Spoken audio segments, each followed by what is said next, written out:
obviously, the big story of the day is the story that broke Saturday afternoon announcing that Sheila Ford Hamp, she came out and said it in a Zoom chat. They released it in a tweet. They had a PR release, the whole bit, that they have fired Matt Patricia and Bob Quinn as head coach and GM of the Detroit Lions. They are now officially in search mode to find the next GM and coach, and that the interim head coach is Darrell Bevell for the rest of the season.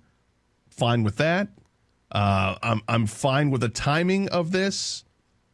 The only thing that I will say that I'm not okay with the timing of this is because I wanted it done last year. I wanted it done at the end of last season. I've said before that I think in my exit interview, if I was conducting the exit interview, I would talk to Bob Quinn first, and I would say, okay, Bob, first question for you is, do you think that Matt Patricia deserves to come back for a third year? And if his response to that question was, absolutely, I believe in this direction, I would have fired him on the spot because I was going to fire Matt Patricia anyway. But I would have given Bob Quinn the opportunity to say, you know what, we've made a mistake, we need to move on. And it didn't happen. And if they had fired those guys, or if they had fired Patricia at the end of last season, here's where my timing is, where I'm upset. I wanted Ron Rivera. I made no bones about it last year. I was a big Ron Rivera guy. Loved him as a defensive coordinator when he was with the Bears. Thought he was going to get an opportunity as a head coach and run with it. He did that with Carolina for a little bit, and then Carolina made a mistake.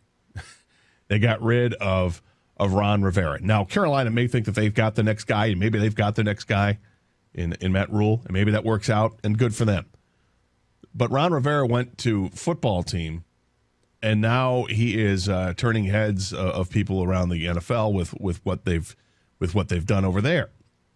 Now, albeit he's done it by benching a guy that I really like, in Dwayne Haskins, who I think has a chance to be a quarterback in this league. And maybe he'll get a chance as the season continues. I don't know. It's all about attitude, I think, when it comes to Dwayne Haskins. But I'm a big Ron Rivera guy. Ron Rivera's not here. So that's the only reason that I was, I guess, upset with the timing of it. So now that that's in the past, now we're looking at what's here and now with the Lions. And you ask yourself, does the timing make sense to do it now, or would it make sense to do it at the end of the season? And for me, you got to do it now because you fired the GM. And you're firing the GM, you've got to get a head start on finding the next GM because you're not alone. There are other teams that are going to be looking for a new GM. You've got Houston, it's going to be looking for a GM. You've got Atlanta looking for a new GM. Jacksonville, they just fired Dave Caldwell, their GM. And then there are the Lions. That's 4 teams right there, and a lot of people think there's going to be more coming. So the Lions need to get a head start on the search for the next general manager. What I found interesting, one of the things I found interesting that Sheila Ford Hamp had to say over the weekend was that they're open to everything, and including hiring a coach that would have GM duties. Now, I'm not a big fan of that unless you find a coach that's worthy of it. I'm sure not going to be a fan of that if they were to say go out and hire a coordinator who's never been a head coach before and then say, oh, by the way, you want to be GM too? Sounds good. I think it'd be a monster mistake. And I don't think that's what's going to happen. I think they're going to hire the GM, and then if you're going to hire the GM, you better empower that GM to hire their coach. And I hope that's what happens. I think these are the proper steps that need to be taken. And so far, I'm fine with what Sheila Ford Hamp has done because I think she's going about it the right way. She took down the job and let the season play out a little bit before forming any final decisions in her mind. It took to this point in the season to say, yeah, this isn't working. You guys got to go. And that works for me. Of course, the big question is, what's next? What's next for the Lions? I'd like to get to that a little bit later because honestly, this is our first chance to react to the firing because that happened, like you mentioned, Saturday. And when I heard, I'm going to be completely honest with you, a little surprised. I'm one of those people that thought if if it were going to happen, it was going to happen at the end of the season. Not when I thought it should have happened or when you or I wanted it to happen. What would actually happen? And I didn't think it would actually happen until the end of the season at best. So when I heard the news, when you text, because I was going to say, did you find out when I texted you? Yes, or? Yeah, okay. because I was busy doing crap all weekend because the wife from the ivory tower, was telling me to do stuff. Wow. But when I found out through your text, I was like, wow, good for Sheila is what I texted you guys. Good for Sheila. I know this isn't going to appease everyone. Oh, this should have been done last year. Yes, I agree. Should have been done last year. But you know what? She didn't even wait a full season to get it done. So to me, it's going to seem like the same old Fords to everyone, but not to me. I think this is a move that finally gets me, and I was on that bandwagon, where they, show me something before I start believing you're not the same as your dad, right? She did it. She made me open my eyes a little bit and say, all right, maybe this is going to be different. She didn't wait a full season. She said enough was enough. Those last 2 games were embarrassing, just completely embarrassing. And so I'm not giving her a full, hey, this is a new regime, but I'm going to say I'm going to give her a chance now. And I think a lot of people should. I know not everyone's going to, and I get it. Listen, we know the history. They've never shown us anything. Exactly, yeah. I mean, it's been a miserable franchise ever since they took ownership of it. We know the record, the one playoff win. We understand. We got it. We all are well schooled on the history. Yeah, you don't have to tell us how many years you've been watching the Lions. Right. We got it. We got it. We all know the history and tradition of losing with this franchise. We understand. And this is an owner that still has the name Ford in her name, albeit it's now the middle name, but still. We know the bloodlines. Clearly understand where she comes from.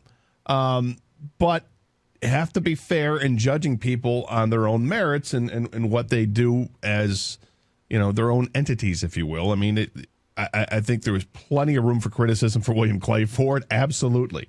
And when Martha Ford took over, she was a little different. She was a little quicker on the trigger when it came to making decisions. She wasn't nearly as loyal as her husband was. If she was, then Martin Mayhew would have survived longer. Jim Caldwell would have survived longer.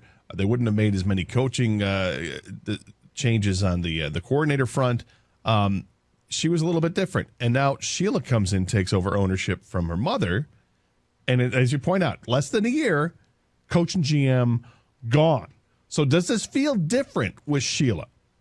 Are you willing to give her a chance? Or are you just still blinded by whatever, same old story? It's still the Fords own the team. And, I would love to be dismissive of that. I would love to be because I'm tired of it. I've heard it for my entire life, frankly.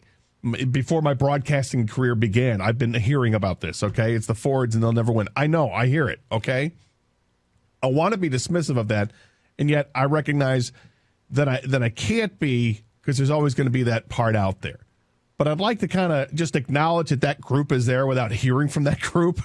But I'd rather hear from people that say why or why not without using that as a reason as to why not, why you don't think things are going to be different. But do you give her a chance at all?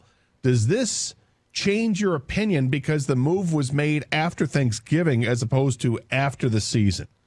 A lot of you out there, a lot of you, first of all, didn't think it was going to happen during the season. And second of all, you didn't think it was going to happen, period. I don't know how many calls we've taken on the air, how many texts we've read, how many tweets we've gotten, how many people have said this on Twitch. These guys are not going anywhere. They're going to be here for next year as well. And people cited the reasons. There was money. They're still owed money on contracts. They're not going to eat all that. They're going to use COVID as an excuse. All these things. All that's wiped away. That's gone. So any ammunition you had built up for that is gone. So do you give her a chance because she made this move now? Or are you still going to be stubborn about this? And one of the things we love to do on the show is have you plant your flag. And if you're going to plant a flag, that's fine.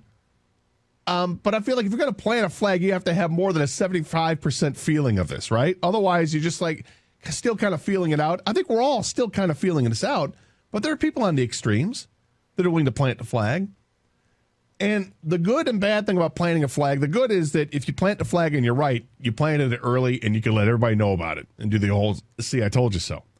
The bad part is when you're wrong, you're wrong. And you got to admit your mistake, that you're wrong. But that's what we're about on this show. The Karsten Anderson Show is all about accountability, people.